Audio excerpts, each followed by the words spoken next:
پرون په کلي کې ناست وم، یو سپین ږیری چې ډېر د لوی عمر څښتن و، هغه راته ویل چې هغه وخت خبره ده چې کله په وزیرستان کې پیرنګیانو دلته راغلي وو، نو ده خبره کوله چې ملګري مې راته ویل چې زه ناست وم او زما سره یو بل کلیوال هم ناست و. نو په دې مهال یو فرنګی یو انګریز چې د خپلې مېرمنې سره په لار تېرېده،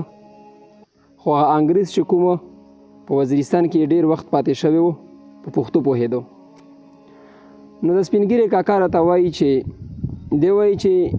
زما هغه ملګري چې کوم و دغه انګریز یا فرنګي ته یې کنځلې وکړې، او د کنځلې چې کومې وې دغه فرنګي هم واورېدې او د ده سره چې کومه مېرمنه وه هغې هم واورېدې. نو دغه انګریز چې کوم و نو د کنځلې سره ودرېده او په اوچت اواز یې د خپلې مېرمنې نه پوښتنه وکړه چې یا مېرمنې په تا څه وشول، تا ته څه زیان ورسېده، یعنې تا څه محسوس کړل، څه په فر کې پوهه شوې؟ مېرمنې ورته وویل چې ما ته خو زیان نه ورسېده، هېڅ په فر کې هم نه شوم پوهه. نو ده ورپورې وخندل چې نو کنځل دې راته کړي وي چې تا ته څه نقصان نه ترې ورسېده، نو یوه بله کنځل دې هم وکړي، ورپسې بله کنځل دې هم وکړي. نو د خبرې مقصد مې دا شو چې هغه خو انګریزان و، غیر مذهبي و، مسلمان نه و، خو بیا هم د دوی چې کوم سوچ دی د دوی سوچ کې دا خبره پرته وه چې که ما ته څوک کنځل کوي نو زه به یې ځواب نه وایم، ځکه چې ما ته د یو چا په کنځل سره هېڅ نقصان نه رسېږي. که یو څوک زما مېرمنې ته کنځلې کوي نو هېڅ نقصان ترې نه رسېږي. نو د خبرې مقصد مې دغه و چې موږ او تاسو خو مسلمان یو، بیا پښتانه یو، نو په کار ده چې موږ او تاسو چې کوم په زړونو کې په ذهنونو کې کوم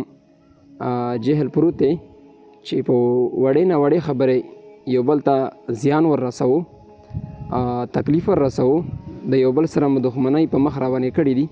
نو په کار ده چې موږ او تاسو دغه دښمنۍ تربګنۍ ختمې کړو،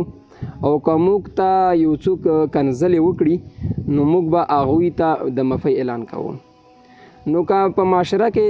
دغه شی عام شي، د بخښنې چې کوم عمل دی دغه عام شي، نو خود به زموږ او ستاسو په ټولنه کې چې کومې بدمرغۍ دي، بدۍ دي، بدنیتۍ دي، دغه به له منځه وځي او یوه سوله ییزه پرامنه معاشره به زموږ او ستاسو پر وړاندې قایمه شي. نو نن عزم او اراده وکړئ چې څوک ستاسو سره خبرې نه کوي، تاسو خبرې ورسره وکړئ. څوک ستاسو سره بدنیتي کوي، ستاسو سره دښمني کوي، ستاسو ورسره وروري وکړئ، ستاسو ورسره روغه وکړئ، ځکه چې خدای هم دا وایي او د خدای رسول محمد صلی الله علیه وسلم هم دا خبره کوي چې تاسو یو بل معاف کوئ او یو بل ته بخښنه کوئ. مننه، ډېره مننه.